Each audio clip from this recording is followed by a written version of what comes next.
Hello everyone, कैसे हैं आप सब। एक बार पुनः शिव कोचिंग क्लासेस पर स्वागत है। उम्मीद करता हूं आप सब अच्छे होंगे, मस्त होंगे, बेहतर होंगे, आपकी पढ़ाई बेहतर चल रही होगी। बच्चों यहाँ पर मैं जो क्वेश्चन कराने वाला हूं इससे आप कॉन्सेप्ट सीखेंगे, ठीक है। जरूरी नहीं रहता कि यही क्वेश्चन आ जाए, लेकिन इस तरीके से सिमिलर क्वेश्चन पूछा जाता है, क्योंकि बाद में मैसेज करते हैं ना पेपर देने के बाद कि सर 2 कॉपी तो आपका आया ही नहीं। अरे 2 कॉपी किसी का नहीं आता, सिमिलर क्वेश्चन आते हैं। आप तरीका सीखो, आप यहाँ पर किस प्रकार से सॉल्व किया जाता है क्वेश्चन, टाइप सीखो, क्योंकि इसी टाइप के क्वेश्चन पूछे जाते हैं। चलिए पहला प्रश्न देखते हैं बच्चों, देखिएगा यहाँ पर x square plus y square है। देखिए x square plus y square है बराबर ए स्क्वायर।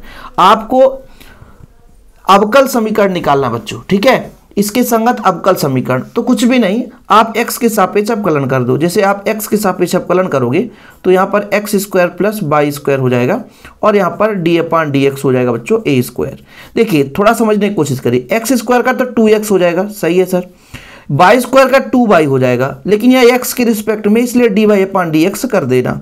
ये अचर है तो 0 हो जाएगा, कोई दिक्कत है नहीं। 2 यहाँ पे देखो गुणा में है दोनों में, तो 2 इधर ले जाओ तो बचेगा x plus y d y upon d x. अब ये 2 है बच्चों, इधर जाएगा 0 हो जाएगा। कुल मिलाकर के Y d y upon d x plus x करो, चाहे इसको करो चाहे इसको करो, ये दोनों ही आपके क्या है अवकल समीकरण, ठीक है। यही आपका आंसर हो जाएगा, कोई दिक्कत। चलो कोई भी होगा, जैसे आपका दूसरा है, जैसे दूसरा देखो इसका अवकल समीकरण है y बराबर ई का पावर सी एक्स। अब अवकल समीकरण में कांस्टेंट यानी सी को हटा ही देना है। चलिए मैं अवकलन करता हूं। जब अवकलन करूंगा बच्चों देखिएगा, थोड़ा सा आप लोग तरीका सीखेंगे तो क्लियर हो पाएगा। जब अवकलन करूंगा तो ई की पावर एक्स का ई की पावर एक्स ही होता है, लेकिन बच्चों लेकिन ध्यान रखिएगा जो आपका कांस्टेंट है वो सामने आता है, ये D y upon d x है। फिलहाल अभी मैं इतना कह दूं कि यहाँ पर जो आपका ये है, ये पूरा ई की पावर सी एक्स, ये आपका बाई है, ठीक है। तो चलिए थोड़ा सा आगे मैं चलता हूँ, आगे लेकर के इसको। जैसे मेरे पास बच्चों ये पूरा सेपरेट है कि बाई बराबर ई की पावर सी एक्स, लाग ले लेता हूँ बच्चों, तो लाग बाई बराबर हो जाएगा लॉग ई सी एक्स हो जाएगा। ये लाग बाई ही रहेगा, ये सामने आ जाएगा बच्चों, सी एक्स लॉग ई, इसका मान 1 होता है, तो लॉग बाई बराबर आपका हो जाएगा सी एक्स। तो x बराबर यदि कहूँगा तो यहाँ पर आपका आ जाएगा c बराबर निकालना है ना, तो log बाई अपान एक्स। अब इस c का मान बच्चों यहाँ पे रखूँगा, देखिए तो कितना आंसर आ जाएगा D y upon d x.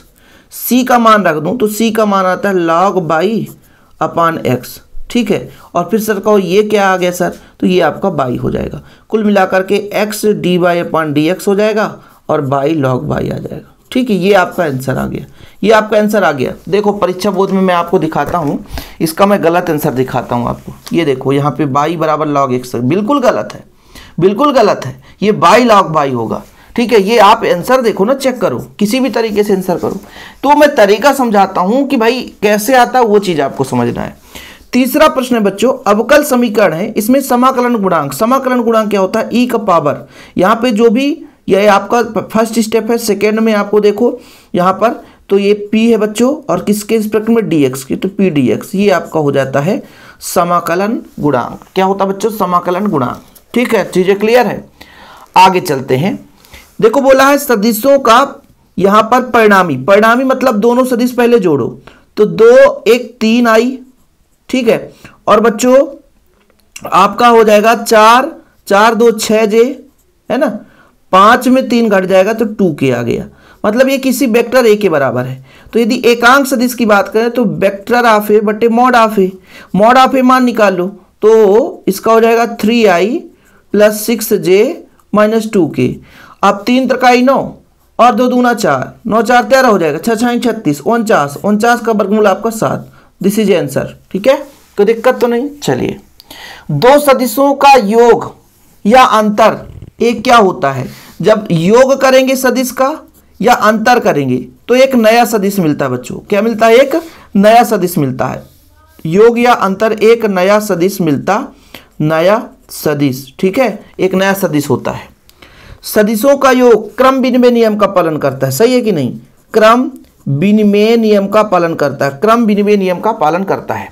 X अक्ष की को जाए, मतलब एक्स अक्ष रहेगा, बाकी बाई और आपका जेड नहीं रहेगा, ठीक है बच्चों। एक्स अक्ष रहेगा, बाई और जेड नहीं रहेगा।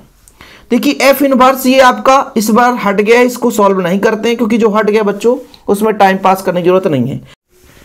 इसके बाद अगला प्रश्न बच्चों, प्रश्न क्रमांक जो आपका 9 है, इसको तो पढ़ना नहीं है। tan इनवर्स 1 है प्लस tan इनवर्स 2 है प्लस tan इनवर्स 3 है। मैं पहले 2 को लेकर सॉल्व करूं, चाहे इसको ले लूं चाहे इसको ले लूं वही आएगा, तो मैं इसको थोड़ा छोड़ता हूं, इन दोनों को लेता हूं। जब मैं बच्चों ये फार्मूला लगाऊंगा tan inverse x plus tan inverse y, तो चूंकि यहां पर देखो x का मान भी आपका बड़ा है किससे, 0 से, और y का मान भी 0 से बड़ा है, और जब x और y गुणा करता हूं तो इसका मान 1 से बड़ा है। इस स्थिति में जानते हैं कौन सा फार्मूला लगेगा, pi plus tan inverse x plus y अपान और माइनस एक्स बाई, ये कंडीशन। तो यहाँ पर हो जाएगा आपका tan इनवर्स रहेगा प्लस पाई प्लस होगा बच्चों फिर tan इनवर्स, बाकी आपका 2 धन 3 1 माइनस 2 गुणा 3, ठीक। तो कितना आ जाएगा tan inverse plus pi plus tan inverse, ऊपर है बच्चों 5 बटा यहाँ हो जाएगा -5, तो कट जाएगा बचेगा 1, tan inverse plus pi plus tan inverse -1। अब यहाँ पे tan इनवर्स रहेगा 1 है तो 1 रहने दो, ठीक है, tan इनवर्स 1 ही है, ठीक है, tan इनवर्स 1 है बच्चों हर जगह, tan इनवर्स 1 है प्लस पाई, ये माइनस सामने आ जाएगा tan इनवर्स, क्योंकि चतुर्थांश में tan ऋण देता है, ठीक है, ये tan इनवर्स 1 हो गया, इससे कट गया बच्चों, पाई आंसर आ गया। कितना आ गया आपका, पाई। कितना आ गया, पाई आ गया। इसके बाद अगले प्रश्न में मजा आने वाला है, साइन इनवर्स। देखिएगा sine into sine inverse plus 2 cos inverse x, इसको लोग मज़ेदार तरीके से सॉल्व करेंगे, ठीक है, आप लोगों से देखिएगा कैसे बनेगा। साइन इनवर्स एक्स ये 2 बार है ना बच्चों, तो आप ऐसा कर सकते हो cos inverse x plus cos inverse x, 2 बार कर सकते हो। साइन रहने दीजिए, साइन प्लस कास ये इनवर्स में तो π/2 होता है, plus cos inverse x, sine 90 minus theta cos theta होता है, क्या होता है, कॉस थीटा, द्वितीय चतुर्थांश में साइन प्लस देता है, कट गया बच्चों, एक्स आंसर आ गया। कितना आ गया आपका, एक्स आंसर आ गया। वह वर्ग आव्यूह समसम आव्यूह कहलाता है यदि, समसम आव्यूह का मतलब क्या होता है बच्चों, यदि हम वर्ग कर दें तो सेम आव्यूह हमें मिल जाए तो आपका वो समसम आव्यूह कहलाता है। कुछ समझ में आया, यदि उसका हम वर्ग कर दें तो यदि सेम आव्यूह मिल जाए तो हमारा वो समसम आव्यूह कहलाता है। मतलब कहने का तात्पर्य हुआ कि भाई यदि ए स्क्वायर कर दें तो ए ही मिल जाए तो हमारा वो समसम आव्यूह कहलाता है। इसका मान बताओ, इसका मान आपके बुक में भी गलत है, मैं यहाँ पे आपको सॉल्व करके बताता हूँ। देखिएगा तिर्यक गुणा होता बच्चों 1 का ओमेगा से तो माइनस ओमेगा, फिर माइनस करके इसका इससे तो ओमेगा स्क्वायर, इसका मान बताना है। अब चूंकि 1 प्लस ओमेगा स्क्वायर बराबर 0, तो ओमेगा प्लस ओमेगा स्क्वायर बराबर -1, ठीक है। अब मैं माइनस इधर ले आऊँगा तो माइनस ओमेगा स्क्वायर बराबर 1, तो मतलब इसका आंसर आएगा 1, ठीक है, इसका आंसर आएगा 1। आप सॉल्व करके देख लेना।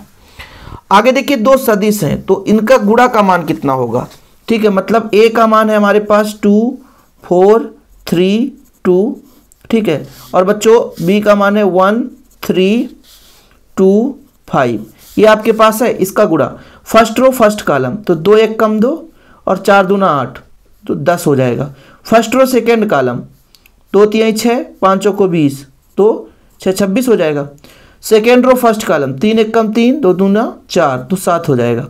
फिर सेकेंड रो सेकेंड कॉलम 3 3 9 5 दूना 10 मतलब 19 हो जाएगा। ये आपका आंसर आ गया, ठीक है, यहाँ पे आप लोग लिख सकते हो गुणान में। इसके बाद अगला आप देखो थोड़ा सा, ये देखिए कास 20 साइन 20 साइन 70 कास 70, इसका मान आपको बताना है। बहुत ही सिंपल तरीके से मैं आपको बताता हूँ। यहाँ पे आपका है कास 20, यहाँ पे आपका है साइन 20, ठीक है, यहाँ पे आपका है साइन 70 और यहाँ पे आपका है कॉस 70। इसका जब हल करते हैं तो तिर्यक गुणा होता है, कास ए कॉस बी मतलब कॉस 70 कॉस 20 हो जाएगा माइनस साइन 70 साइन 20। ये किसका है, कास ए कास बी साइन ए साइन बी माइनस में है तो कास ए प्लस बी का सूत्र 70 प्लस 20, ठीक है, कास 70 प्लस 20 कास 90 और इसका मान कितना हो जाएगा 0। कास 90 का मान कितना होता है 0, तो ये जो वाला प्रश्न है बच्चों इसका मान 0 आएगा। कितना आएगा 0। इसके बाद बोला है कि भाई साहब यदि हो तो अवयव 1 2 वाले तुल्यता संबंध, मतलब एक हमारे पास समुच्चय है 1 2 3 हो, तो अवयव 1 2 वाले तुल्यता संबंधों की संख्या कितनी होगी। देखो 1 2 वाले का एक ही तुल्यता संबंध हो, क्योंकि 1 का संबंध 2 से होगा तो 2 का संबंध 1 से होगा, ये चीज क्लियर है। ठीक है, तो इसका आपका आंसर 1 ही होगा, ध्यान रखिएगा। एफ एक्स बराबर एक्स स्क्वायर, इसको आप थोड़ा देखिएगा तो फलन कैसा है, एफ एक्स बराबर एक्स स्क्वायर, दो संबंध है, ये भी रियल नंबर है, ये भी रियल नंबर है। यदि मैं 1 रखता हूं बच्चों तो 1 के लिए केवल 1 ही होगा, सही है। जब 2 रखूंगा तो कितना होगा, 4 हो जाएगा, तो 2 का संबंध 4 हो जाएगा। 3 रख दूं तो 3 त्रिकाई 9 हो जाएगा, तो 1 का संबंध केवल 1 से ही है, तो आपका वो कहलाता बच्चों एकाएकी। क्या कहलाता है, एकाएकी। मतलब ये ऐसा फलन है जो एकाएकी होगा, मतलब 1 का संबंध 1 से, इसलिए एकाएकी है। ठीक है, बनेगा, क्लियर है। फिर समुच्चय हमारे पास वाले तुल्यता संबंधों की संख्या। अब ऐसे कंडीशन दिख जाए ना तो हमेशा यदि कुछ भी ना बने तो मैं आपको लॉजिक बताता हूं, जब भी तुल्यता संबंध आ जाए तो जो भी आएगा तो उसका आंसर एक ही आएगा, ध्यान रखिएगा हमेशा। ठीक है, जैसे इसका भी आपका आंसर एक ही होगा, कितना होगा बच्चों, एक ही होगा। अब ये बताओ sine inverse x plus cos inverse x बराबर कितना होता है, ये पाई/2 होता है कि नहीं होता है। अब इसको सॉल्व करो, tan inverse 2 minus tan inverse 1, इसका मान कितना आएगा। तो कितना है क्वेश्चन, यहां पर देखो tan इनवर्स 2 है ना माइनस tan इनवर्स 1, इसका फार्मूला क्या होता है, tan inverse x minus y यानी 2 माइनस 1 और 1 प्लस एक्स बाई 2 गुणा 1, कितना हो जाएगा tan इनवर्स, 2 में 1 घटाओगे तो 1 और 2 1 कम 2 1 3, इसका आंसर आ जाएगा आपका tan इनवर्स 1/3। क्लियर है बच्चों। आगे इसको सॉल्व करो आप लोग, tan इनवर्स है 1 माइनस एक्स है और 1 प्लस एक्स है इक्वल 1/2 tan इनवर्स एक्स है, तो x का मान निकालो। हो सकता है ये सबके बस की बात ना हो, लेकिन बहुत ही सिंपल है, इसको मैं आपको सॉल्व करके दिखाता हूँ। देखिएगा कितना है, tan इनवर्स है 1 minus x upon 1 plus x है, और ये इधर 1/2 tan इनवर्स एक्स है। आप लोगों को परेशानी होगी, लेकिन मैं कहूँगा ये आपका tan इनवर्स 1 और माइनस tan इनवर्स x का फार्मूला है, जैसे अभी आप देखते आ रहे थे ना, 1/2 tan इनवर्स x, ये जाएगा बच्चों x से जुड़ जाएगा, तो tan इनवर्स 1 बराबर जब जुड़ेगा ना तो 2 1 कम 2 1 3/2 आ जाएगा। अब इतना तो बनना चाहिए यार। ठीक, यहाँ पर tan इनवर्स 1 है आपका। अब मैं यदि आपसे कह दूं कि 1 जो है वो tan 45 का मान है, tan π/4 का मान है, 3/2 tan इनवर्स x, तो बोलोगे सर ठीक है tan से tan कट गया, तो π/4 बचा, 2 इधर आ जाएगा 3 इधर हो जाएगा, अभी भी tan इनवर्स x हो गया, 2 दूना 4, तो π/6 बराबर tan इनवर्स x। अब बताओ ये किसका मान है, tan, ये किसका मान है tan π/6, अरे भाई π/6 कहाँ, ये इधर आ जाएगा पक्षांतर हो tan π, ऐसा करो ये इधर आ जाएगा और ये आपका x हो गया। अब tan π/6 का मान बता दो, tan 30 का मान 1/√3 कितना होता है बच्चों, 1/√3, 1/√3। ऐसे क्वेश्चन देखने को मिलते हैं रिक्त स्थान में, और लोगों को लगता है भाई बनेगा नहीं, यार कुछ भी नहीं है यार, बस थोड़ा सा कंसेप्ट सीखो।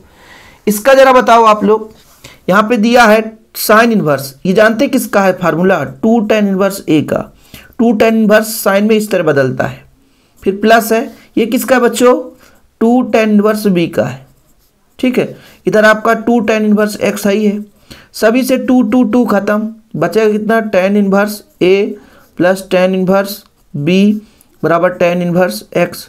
अब इसको थोड़ा सा देखा जाए, tan inverse x plus tan inverse y का क्या होता है, x plus y, 1 minus x by बराबर tan inverse x, tan inverse x बराबर इतना बचेगा, कितना बचेगा, x बराबर आपको बचेगा a plus b upon 1 minus a b, यही तो बच रहा है, इसके अलावा कुछ बच ही नहीं रहा है। आगे देखिए, एक वर्ग आव्यूह लांबिक आव्यूह कहलाता है कब, एक यदि वर्ग आव्यूह है तो लांबिक आव्यूह कब कहलाता है। इसके पीछे का उत्तर ये होगा कि यदि a का a के परिवर्त से गुणा किया जाए, तो यदि मैट्रिक्स आव्यूह आ जाए, मैट्रिक्स नहीं भाई आइडेंटिटी मैट्रिक्स आ जाए, है ना, आइडेंटिटी मैट्रिक्स आइडेंटिटी मतलब तत्सम काव्य आ जाए तो आपका लांबी काव्य कहलाता है। ए का ए के परिवर्त से गुणा करेंगे। अब ये चीज दे के रखा है और हमें निकालना है क्या, हमें निकालना है x का मान दिया है, x और 1 ये आपका अव्यय हुई है और इधर 1 0 -2 0 बराबर आपका है 0। पहले इससे एक अव्यय निकालो, तो 0 है तो मतलब 0 0, तो फर्स्ट रो फर्स्ट कॉलम से गुणा करेंगे तो x एक कम x और 1 दुक्के 2, फर्स्ट रो सेकेंड कॉलम से तो ये 0 आएगा। बस यही तो अव्यय मिला, बराबर 0 से तुलना कर दो, मतलब यहाँ 0 0 से, यानी कुल मिलाकर x - 2 बराबर 0, तो x बराबर आपका 2 आ गया। x बराबर कितना आएगा बच्चों, 2 आएगा, x बराबर 2 आएगा। आगे देखिए, ये क्वेश्चन भी लगभग गलत है क्योंकि बुक में इसका क्योंकि इसका जब आंसर निकालोगे बच्चों तो गलत आएगा। अभी मैं इसका आंसर निकालूंगा, जैसे मेरे पास है 1 m और 4 5 बराबर कितना है 3। इसको सॉल्व करने का तरीका क्या है, तिरिया गुणा, 5 एक कम 5 4 m बराबर आपका 3, ठीक है।